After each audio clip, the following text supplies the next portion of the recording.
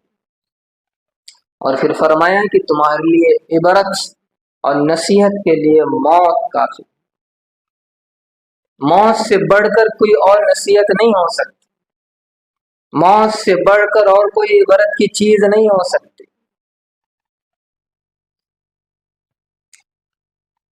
نبی علیہ السلام نے صحابہ سے ایک مرتبہ اپنی دوستوں میں، صحابہ میں، یاروں کے ساتھ بیٹھے ہوئے تھے، تو نبی علیہ السلام نے پوچھا کہ ذرا بتاؤ کہ موت کے تعلق سے تمہارا کیا خیال ہے، موت کو تم کس انداز سے دیکھتے ہو؟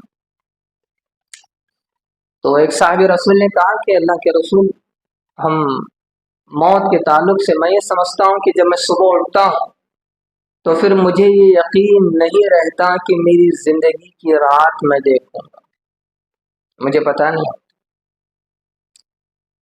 تو صاحب رسول نے کہا، دوسرے صاحب رسول نے کہا کہ اللہ کے رسول، میں 4 رکعت کی نیت کرتا ہوں، پھر اب مجھے یقین نہیں ہے کہ میں ان 4 رکعتوں کو مکمل کر پاتا ہوں یا نہیں۔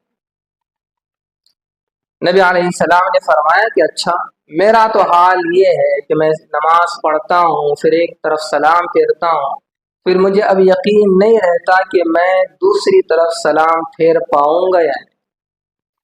موت انسان کی اتنی قریب ہے، اتنی قریب، شہرگ سے بھی زیادہ قریب، اور جب موت آتی ہے تو کوئی لمحہ، کوئی سیکنڈ انسان کے لیے اس کی کوئی گنجائش نہیں، نہ ایک قدم پیچھے نہ ایک قدم آگے۔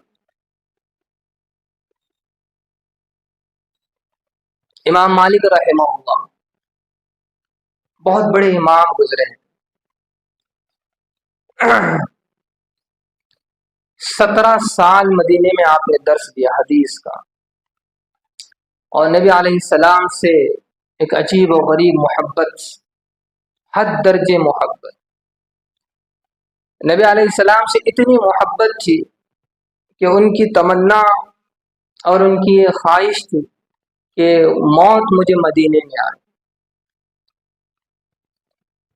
اس لیے انہوں نے بس اپنی زندگی میں فرض حج ادا کیا تھا، اس کے بعد پھر حج کا ارادہ انہوں نے نہیں کیا، اس ڈر سے کہ میں کہیں مدینے سے باہر جاؤں اور مجھے موت آ جائے۔ اتنی محبت نبی علیہ السلام سے، اور جو چیزیں نبی علیہ السلام سے منسوب ہوتے ہیں مدینے کی زمین سے، یا جو چیز جو جس کی نسبت نبی علیہ السلام کی طرف ہو، اس کا بھی حد درجے ادب و احترام، عظمت اور محبت۔ ایک واقعہ آپ امام مالک کا سنیں، اندازہ ہوگا کہ نبی علیہ السلام سے کس قدر محبت تھی۔ حضرت عبداللہ ابن مبارک رحمہ اللہ فرماتے ہیں کہ میں نبی علیہ حضرت امام مالک کی خدمت میں حاضر ہوا، اور آپ ہمیں درس حدیث دے رہے تھے، حدیث بیان کر رہے تھے۔ دوران حدیث جب آپ حدیث کی تلاوت کر رہے تھے تو میں نے محسوس کیا کہ آپ کا چہرہ بالکل زرد پڑ رہا ہے، پیلا پڑ رہا ہے، اس کے باوجود آپ حدیث پڑھ رہے ہیں، حدیث کی تلاوت کر رہے ہیں۔ جب کافی دیر کے بعد حدیث کا سلسلہ ختم ہوا، مکمل ہوا، جب آپ حدیث کی تلاوت سے فارغ ہو گئے تو آپ نے، امام مالک نے مجھ سے کہا کہ عبداللہ ذرا میری کمر کو تو دیکھو۔ حضرت عبداللہ ابن مبارک کہتے ہیں کہ جو ہی میں نے آپ کی کمر سے کرتا اٹھایا تو ایک بچو جس نے 16 دفعے آپ کو ڈسا تھا، 16 دفعے۔ تو میں حیران ہوا، امام مالک سے کہا کہ آپ بتا دیتے۔ تو امام مالک رحمہ اللہ نے کہا کہ میرا دل گوارا نہیں کر رہا تھا کہ میں اپنی تکلیف کی خاطر نبی علیہ السلام کی حدیث کو بیچ میں روک۔ یہ محبت، عشق، ادب و احترام، عظمت، کہ میں اپنی تکلیف کے خاطر نبی کے کلام کو روک دوں، حدیث کے سلسلے کو روک دوں۔ یہ محبت اس قدر تھی، یہی وجہ تھی کہ آپ کو زندگی میں سینکڑوں دفعہ نبی علیہ السلام کی زیارت نصیب، سینکڑوں دفعہ۔ بلکہ امام مالک کہا کرتے تھے کہ میری کوئی رات ایسی نہیں گزرتی جس میں نبی علیہ السلام کی زیارت نہ ہو۔ عجیب و غریب محبت اور عشق کے واقعات امام مالک رحمہ اللہ۔ تو آپ کی یہ تمنا تھی، آپ یہ چاہتے تھے کہ میری موت مدینے میں آئے۔ ایک مرتبہ نبی علیہ السلام کی زیارت خواب میں، تو امام مالک رحمہ اللہ نے نبی علیہ السلام سے کہا کہ یا رسول اللہ بتا دیجئے کہ میری موت کب آئے، کیونکہ آپ کو یہ ڈر بھی لگا ہوا تھا کہ کہیں مدینے چھوڑ جاؤں اور مجھے باہر موت آ جائے۔ تو آپ نے پہلا سوال یہی کیا کہ اللہ کے رسول بتا دیجئے کہ میری موت کب آئے۔ تو نبی علیہ السلام نے ہاتھ کے اشاروں سے وہ فرمایا، آپ نے 5 انگلیاں دکھائیں، اپنا ہاتھ دکھایا۔ امام مالک رحمہ اللہ اس اشارے کو واضح طور پر سمجھ نہیں پائے۔ اب وہ اس شک میں رہے کہ 5 آپ نے بتائیں، یا 5 دن کے بعد میری موت ہے، یا 5 ہفتوں کے بعد موت ہے، یا 5 مہینوں کے بعد موت ہے، یا 5 سال کے بعد۔ تو آپ نے اپنے اس وقت کے امام ابن سیرین رحمۃ اللہ علیہ، اللہ پاک نے آپ کو خوابوں کی تعبیر کا بہت بڑا علم عطا کیا، بہت بڑا علم۔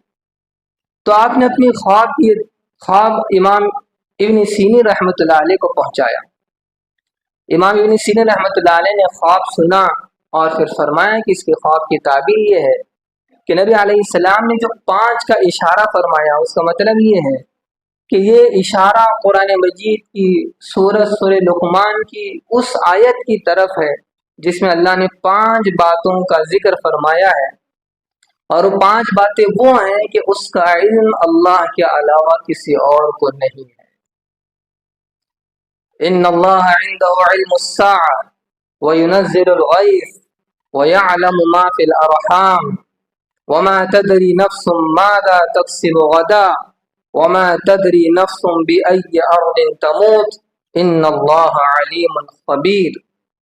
اللہ نے اس آیت میں 5 چیزیں ذکر فرمائی، اور اس 5 چیزوں کے تعلق سے کہا کہ اس کا علم کسی اور کو نہیں ہے اللہ کے علاوہ۔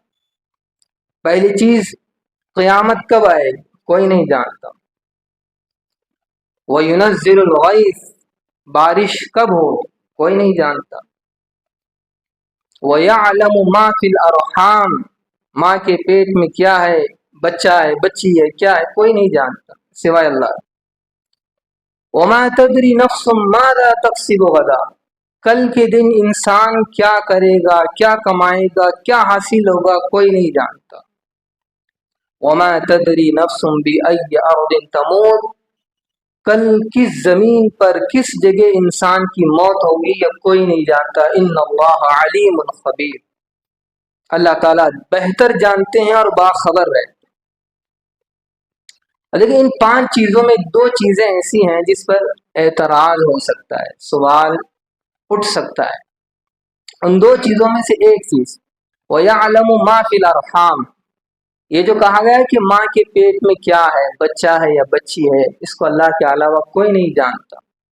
اس سوال اٹھتا ہے کہ بھی آج تو ٹیکنالوجی کا زمانہ ہے، الٹرا ساؤنڈ ہے، بلکہ بچہ یا بچی کی بات تو دور ہے کہ ماں کے پیٹ میں موجود بچے کا علاج چل رہا ہوتا ہے، اس کی ہارٹ بیٹ پتہ چلتی ہے، بچے کے اعضاء کس قدر بنے ہوئے ہیں، کیا ہے، یہ سارا کچھ آج تو بالکل عیاں ہے۔ پھر یہ جو کہا جاتا ہے کہ ماں کے پیٹ میں کیا ہے یا اللہ کے علاوہ کوئی نہیں جانتا، اس کا کیا مطلب ہے؟ لیکن اس آیت کا مطلب یہ ہے کہ اللہ پاک نے وہ ذات جسے بچہ پیدا کرنے کی، جس میں اللہ نے صلاحیت رکھی ہے، چاہے وہ انسانوں میں ہو چاہے جانوروں میں۔ ایک عورت جس کا کوئی نکاح نہیں ہوا، ہے ابھی، کیا کوئی ٹیکنالوجی، کیا کوئی ڈاکٹر، کیا کوئی سائنسداں یہ بتا سکتا ہے کہ یہ عورت شادی کے بعد بچہ جنے یا بچی جنے؟ کوئی نہیں بتا سکتا۔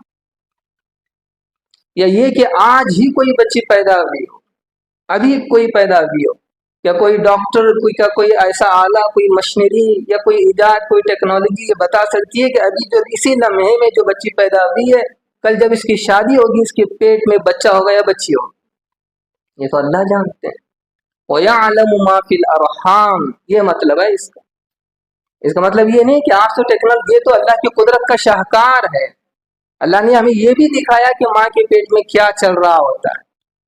تو اس کا مطلب یہ نہیں سمجھنا چاہیے کہ بھئی اس آیت میں یہ کہا گیا کہ ماں کے پیٹ میں کیا ہے، بچہ یا بچی اللہ کے علاوہ کوئی نہیں جانتا، تو آج تو ٹیکنالوجی اتنا آگے بڑھ گئی ہے اور سب کچھ معلوم ہے۔ اس آیت کا مطلب یہ ہے کہ جو بچی آج ہی پیدا ہوئی ہو اور ابھی پیدا ہوئی ہو، کوئی یہ نہیں کہہ سکتا کہ کل اس کی شادی کے بعد یہ بچہ دینے گی یا بچی۔ یہ ہے اس آیت کا مطلب۔ تو بہرحال نبی علیہ السلام نے فرمایا کہ میں نہیں جانتا۔ امام مالک کو جواب ملا کہ موت کا کوئی پتہ نہیں۔ اب یہاں ہمارا کانسیپٹ سمجھیں، اسلامی کانسیپٹ سمجھیں، اسلامی نظریہ یہ ہے۔ حدیث میں نبی علیہ السلام نے فرمایا الدنیا سجن المؤمن و جنت الکافر، کہ دنیا مومن کے لیے قید خانہ ہے، قید خانہ ہے، اور کافروں کے لیے یوں سمجھے کہ یہ جنت ہے، یہ راحت کی جگہ ہے، یہ ان کے لیے آرام گاہ ہے۔ اس لیے کہ ہم نے اللہ اور اس کے رسول پر ایمان لا کر اور اپنے گلے میں ان کی غلامی کا طوق ڈال کر یہ عہد کر لیا ہے کہ ہم آپ کے احکامات پر چلیں گے۔ جب کوئی بندہ قید خانے میں ہو، جیل میں ہو، قید خانے میں کیا کوئی اپنی من مرضی کی زندگی گزار سکتا ہے؟ وہاں تو اس کا کوئی اختیار نہیں ہے۔ بالکل ہم اس دنیا میں ہمارا کوئی اپنا اختیار نہیں ہے، یہاں ہم اللہ کے احکامات کے پابند ہیں، اللہ کے مرضی کے پابند ہیں، اللہ کی اطاعت کے پابند ہیں۔ اور چونکہ کافر نہ وہ ایمان لائے اور نہ انہوں نے اپنے آپ کو غلامی کے لیے پیش کیا، تو ان کے لیے دنیا میں چھوٹ ہے، وہ جس طرح چاہیں، جس مرضی چاہیں، جیسے رہیں، مگر آخرت میں ان کے ایمان نہ لانے پر اور اپنے آپ کو غلامی میں پیش نہ کرنے پر ہمیشہ ہمیشہ کی سزا ہوگی۔ اور چونکہ ہم نے اللہ سے عہد کیا، وعدہ کیا اطاعت کا اور احکامات پر چلنے کا، تو پھر اللہ پاک آخرت میں اپنے مومن بندے کی ہر خواہش کا احترام کرے۔ لکم فیہا ما تشتہی وَلَكُمْ فِيهَا مَا تَدَّعُونَ۔ اللہ کہیں گے کہ بھئی یہ بندے تو میرے وہ ہیں، یہ تو میرے مہمان ہیں، یہ دنیا میں تھے تو میری مرضی کے خاطر، میرے احکامات کے خاطر، میری عظمت کے خاطر اور میری رضا کے خاطر انہوں نے اپنے خواہشات کو توڑ دیا، اپنے جذبات کو سرد کر لیا، ظلم سہتے رہے، لوگوں کے طعنے سنتے رہے، بس میری خاطر۔ اب جب یہ آج یہاں آئے ہیں تو یہ میرے مہمان ہیں۔ لَكُمْ فِيهَا مَا تَشْتَهِي أَنفُسُكُمْ وَلَكُمْ فِيهَا مَا تَدَّعُونَ۔ آج ان کے لیے جو یہ چاہیں مرضی کا وہ انہیں ملے گا، آج انہیں کوئی روک ٹوک نہیں ہو۔ اس لیے انسان کے لیے موت یہ سب سے بڑی نصیحت ہے، موت سب سے بڑی عبرت ہے۔ كُلُّ نَفْسٍ ذَائِقَةُ الْمَوْتِ، کہ ہر نفس کو موت کا مزہ چکھنا ہے۔ ذائقہ بس دو اس کے پہلو ہوتے ہیں، یا تو ذائقہ میٹھا ہوگا یا تو ذائقہ کڑوا ہوگا۔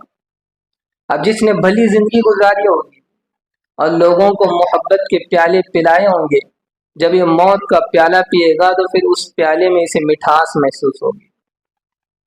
اور جس نے غفلت بھری زندگی گزاری ہوگی اور لوگوں کو کڑوے پیالے پلائے ہوں گے، رشوت کے، جھوٹ کے، سود کے، ظلم کے، پھر جب وہ موت کا پیالہ پینے لگے گا تو پھر وہ اتنا کڑوا ہوگا، اتنا کڑوا ہوگا، مرتا کیا نہ کرتا، وہ پی کر مرے گا، اسے موت کا پیالہ پینا ہی ہوگا۔ اس لیے نبی علیہ السلام نے فرمایا کہ عقل مند انسان، سمجھدار آدمی کون ہے؟ اکثرهم ذکرا للموت۔ صحابہ نے جب پوچھا کہ اللہ کے رسول عقل مند اور سمجھدار آدمی کون ہے، تو آپ نے فرمایا کہ جو سب سے زیادہ موت کو یاد کرے وہ عقل مند آدمی ہے۔ وَأَكْثَرُهُمْ اسْتِعْدَادًا لِلْمَوْتِ، اور جو لوگوں میں سب سے زیادہ موت کی تیاری کرے وہ سمجھدار آدمی ہے۔ اب جو آدمی موت کو کثرت سے یاد کرے اور فکر آخرت کی تیاری میں لگے رہے، موت کی تیاری میں لگا رہے، اب دنیا چاہے اسے کتنا ہی بیوقوف کہے، نالائق کہے، نادان کہے، لیکن وہ شریعت کی نگاہ میں عقل مند اور سمجھدار سمجھا جائے۔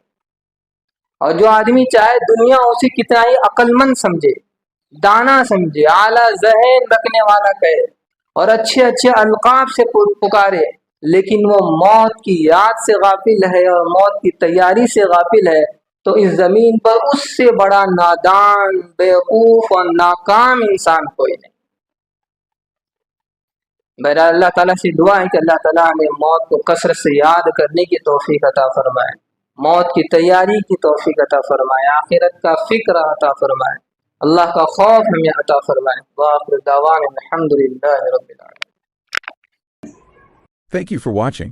If you found this video helpful, please like, share it with others, and subscribe to our YouTube channel for more insightful Islamic content.